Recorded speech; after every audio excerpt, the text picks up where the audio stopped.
नमस्कार, स्वागत है आपका हमारे इस यूट्यूब चैनल पर। मैं मुनमुन श्रीवास्तव आपका हार्दिक अभिनंदन करता हूं। विड्रॉल विड्रॉल विड्रॉल, जी हाँ, यही सुनते सुनते कान पक गए मेरे कल से। हर दूसरा कमेंट विड्रॉल को लेकर है, हर दूसरा मैसेज विड्रॉ को लेकर है। और जो फ़ोन कॉल्स आ रही हैं उनमें जो एडमिशन एस्पिरेंट्स हैं उनसे ज़्यादा उनके पेरेंट्स परेशान हैं कि सर क्या फर्स्ट राउंड में सीट मिली थी जो नॉर्मल राउंड था, और उससे विड्रॉ करके क्या हम पार्टिसिपेट करें स्पेशल स्पॉट राउंड में। इस पर मैं आऊँगा बाद में। पहले आपको दो चीज़ों से सावधान कर दूँ। देखिए, दिल्ली विश्वविद्यालय में 18 सितंबर को शाम 5 बजे स्पेशल स्पॉट राउंड की घोषणा होगी, वैकेंट सीट्स जारी होंगी। यानी उसके पहले तक अगर आपका कहीं पर भी एडमिशन नहीं है तो आप स्पेशल स्पॉट राउंड में पार्टिसिपेट करने के लिए एलिजिबल हैं। ये उन सारे कॉमन क्वेश्चन का एक साथ उत्तर है जो कि लगातार आप पूछ रहे हैं कि सर कैसे पार्टिसिपेट कर सकते हैं। इस बारे में जो है दिल्ली विश्वविद्यालय की डीन प्रोफेसर हनीत गांधी ने भी अपने उस डिटेल्ड इंटरव्यू में साफ कर दिया था, जो कि हाँ आपने कल देखा। आप चाहें तो उसको भी दोबारा देख सकते हैं और इंटरव्यू को पूरा सुनें, क्योंकि उसमें आपके बहुत से सवालों के जवाब हैं। थोड़ा सा क्लैरिफिकेशन करने के लिए हमें आना पड़ा और एक बहुत महत्वपूर्ण सूचना देनी थी, उसके लिए भी आना था।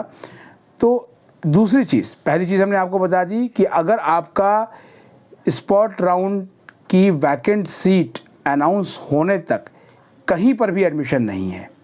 अब कहीं पर भी की जो परिभाषा है कि मतलब आपका एडमिशन दिल्ली विश्वविद्यालय के किसी भी रेगुलर कॉलेज में एडमिशन नहीं है तो आप पार्टिसिपेट कर सकते हैं। मतलब अगर आपने इस बीच में ड्यू के स्कूल ऑफ ओपन लर्निंग में एडमिशन ले लिया या फिर आपने एनसी वेब में एडमिशन ले लिया तो भी आप स्पेशल स्पॉट राउंड में पार्टिसिपेट करने के लिए एलिजिबल हैं। बिल्कुल कोई आपको नहीं रोकेगा।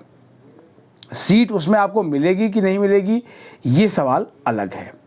दूसरा, जब आपने देखा होगा कि कभी आप किसी यात्रा पे जाते हैं, रेलवे स्टेशन जाते हैं और किसी ट्रेन में जगह नहीं होती है तो बहुत सारे टाउट्स आपको रेलवे स्टेशन के जो बुकिंग काउंटर्स हैं उसके आसपास घूमते हुए नज़र आते हैं, जो आपको टिकट दिला देने का आश्वासन देते हैं। इसके चक्कर में कई तरह की धोखाधड़ी भी होती है। और सेम स्पेशल स्पॉट राउंड से ठीक पहले यही चीज़ देखने को मिल रही है। मेरे पास आज एक फ़ोन आया, कहाँ से आया ये नहीं बताएंगे, लेकिन उन पेरेंट ने जो कुछ मुझे बताया वो वाकई में जो है वो हैरान कर देने वाला था। लेकिन हमारे लिए हैरानी की कोई बात नहीं थी, क्योंकि अगर आपको याद हो कि दिल्ली विश्वविद्यालय में जब CSAS पोर्टल लॉन्च हुआ था उसके बाद जब हमने डीन एडमिशन का इंटरव्यू किया था तो उन्होंने साफ साफ कहा था कि दिल्ली विश्वविद्यालय में जो दाखिले होते हैं वो मेरिट के आधार पे होते हैं और उसे कोई चैलेंज भी नहीं कर सकता, क्योंकि इसमें कहीं भी ह्यूमन एंगल इन्वॉल्व नहीं है। तो उसमें उन्होंने कहा था कि कोई अगर आपको मैनेजमेंट कोटा या ऐसे ही किसी कोटा में एडमिशन दिलाने का झांसा देता है तो उसके झांसे में ना आए, क्योंकि उससे आपको कई तरह के नुकसान हो सकते हैं और आपके पैसे भी जा सकते हैं।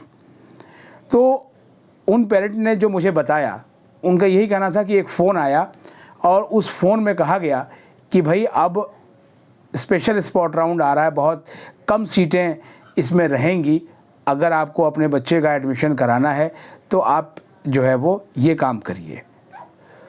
वो बहुत ही हैरान हुए कि भाई ये फ़ोन कहाँ से आया।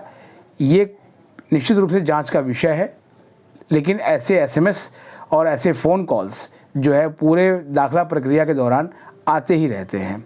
सवाल ये है कि स्पेशल स्पॉट राउंड को लेकर जितना डेस्परेशन है उससे इस बात की गुंजाइश बढ़ गई है कि हो सकता है कि अगर अभी तक आपका एडमिशन नहीं हुआ हो तो शायद आपके पास भी कोई कॉल या SMS इस तरह का आए।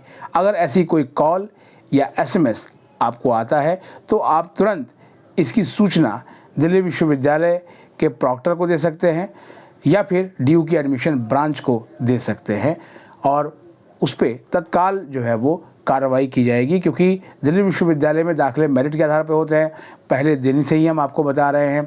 तो इस चीज़ का कहना कि सर कैसे भी हो एडमिशन होना चाहिए बच्चे का। इस तरह की कई लैंग्वेज भी जो है खुद मुझे भी पेरेंट्स ने लिखने की कोशिश की, उनको भी हमने बताया कि जो एडमिशन का क्राइटेरिया है वो बच्चे का CUT स्कोर, उसकी प्रेफरेंस शीट, उसकी कैटेगरी, कॉलेज में सीट की अवेलेबिलिटी, इन पर डिपेंड करता है।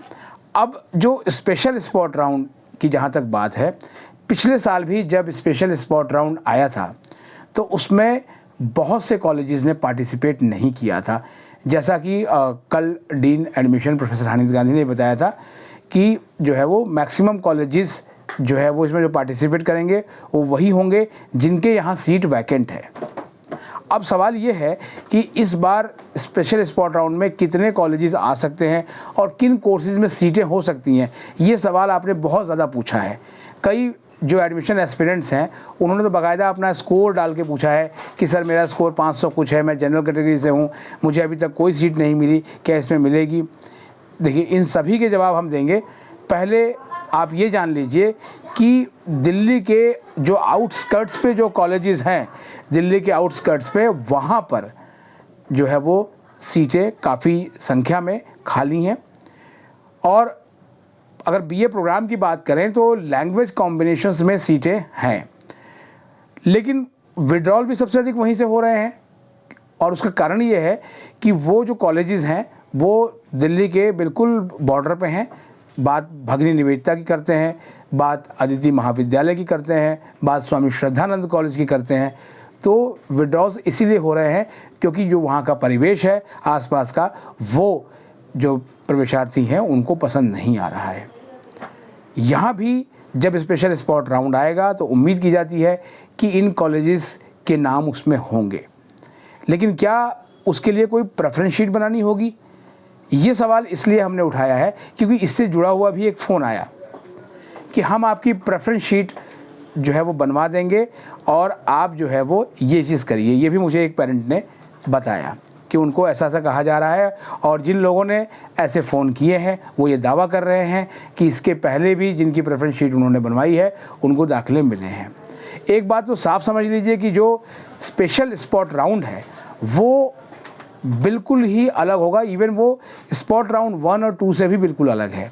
आप जैसे ही डैशबोर्ड अपना खोलेंगे, जो वैकेंट सीट होंगी, और केवल वही कोर्स और कॉलेज आपको दिखेगा जहां पर सीट होंगी, और उसी को आपको सेलेक्ट करना है। यानी कि जो आपकी पुरानी प्रेफरेंस है वो अब उसके कोई मायने नहीं रह गए हैं।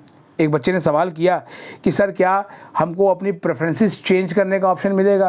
भाई आप भूल जाइए, अब जो आपकी पुरानी प्रेफरेंसेस थी अब उसका कोई रोल नहीं है, वो रेगुलर राउंड्स के साथ ही वो ख़त्म हो गई। उसके बाद हर राउंड में मेरिट बदलती गई है।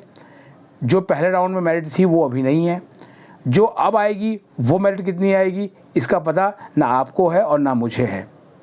इसलिए आप संडे को एक काम कीजिए कि आप देखिए कि आप अपने लिए कौन से वो 5 विकल्प चुन सकते हैं जो कि अगर आपको इस स्पॉट राउंड में सीट मिलती है तो। मान लिया कि कोई जो स्टूडेंट हैं वो BCom ऑनर्स चाहते हैं और उनको लगता है कि अब इस स्पेशल स्पॉट राउंड में शायद उनको ये सीट ना मिले, तो क्या उसका विकल्प हो सकता है, वो उसकी संभावनाएं देखें कि क्या वो BA प्रोग्राम में किसी ऐसे कॉम्बिनेशंस को चुन सकते हैं जिसको कि आप, चूँकि BA प्रोग्राम में 2 कॉम्बिनेशंस चुने जाते हैं जिसको कि आप उसमें से एक को मेजर और एक को जो है माइनर बना सकते हैं, तो क्या इसमें आपके लिए स्कोप हो सकता है, इसकी संभावनाएं भी ज़रूर तलाशें।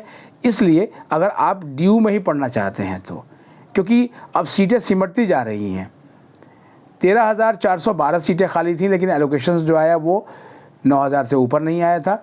डेटा जिस समय तक हम अभी ये वीडियो कर रहे हैं उस समय तक भी जो है वो डेटा नहीं आ पाया है कि जितनी सीटें एलोकेट हुई उसमें से टोटल कितने एडमिशन हुए। वो डेटा जैसे ही आएगा वो हम आपको उसके बारे में ज़रूर बताएंगे।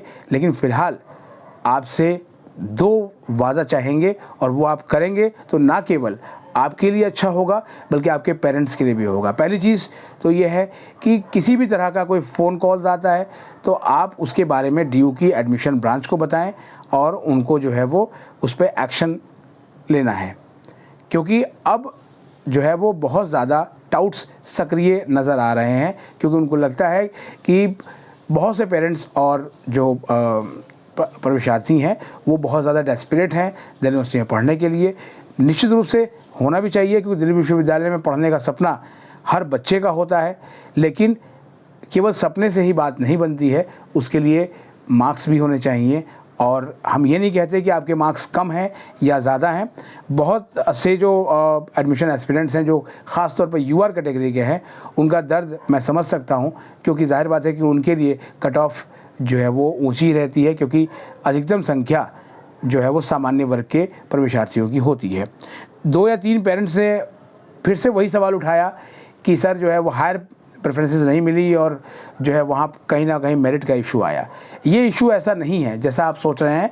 इस सवाल को मैंने डीयू की डीन एडमिशन से भी पूछा था और उसका बहुत ही डिटेल्ड क्लैरिफिकेशन उन्होंने जो है वो उस पूरे इंटरव्यू में दिया है। और मुझे लगता है कि अब तक आपको समझ में आ गया होगा कि क्या दिक्कतें होती हैं, क्योंकि जो सीट आपको वैकेंट दिख रही है वो बहुत सारे लोगों को भी दिख रही है, और वो सीट कब अलॉट हो जाएगी और फिर से वहाँ वो ज़ीरो हो जाएगा या फिर से कोई विड्रॉ हुआ तो फिर से जो है वो वहाँ पे एक सीट आ जाएगी, इसके बारे में भी जो है वो कहा नहीं जा सकता, क्योंकि ये कम्प्लीटली जो है वो बिल्कुल कंप्यूटर बेस्ड सिस्टम है और सिस्टम जो है वो प्रोग्रामिंग के हिसाब से काम करता है और उसमें कोई ह्यूमन एंगल इन्वॉल्व नहीं है।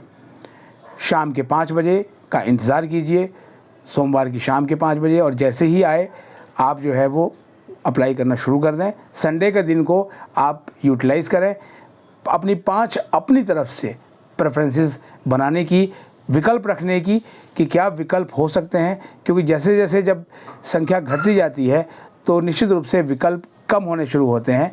तो अगर आप एक सूची बना लेंगे अपने लिए तो आपको जिस समय वैकेंट सीट्स आएंगी उस समय आसानी होगी। और फिर से एक बार आपको हिदायत दूंगा कि जितने भी जो कोचिंग से जुड़े हुए अड्डा हैं उनको जो चला रहे हैं, उनके अगर झांसे में आप आएंगे तो हो सकता है कि आपको परेशानी हो।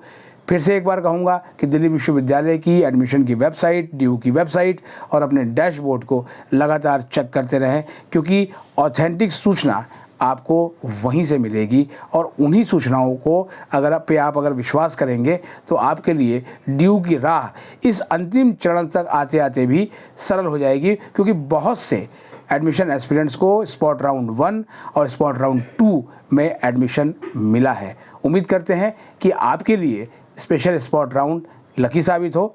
अगर हमारे चैनल पर आप नए हैं तो चैनल को सब्सक्राइब कर लें और इसे अपने दोस्तों के बीच शेयर करें। मिलते हैं एक और एपिसोड के साथ, तब तक के लिए नमस्कार।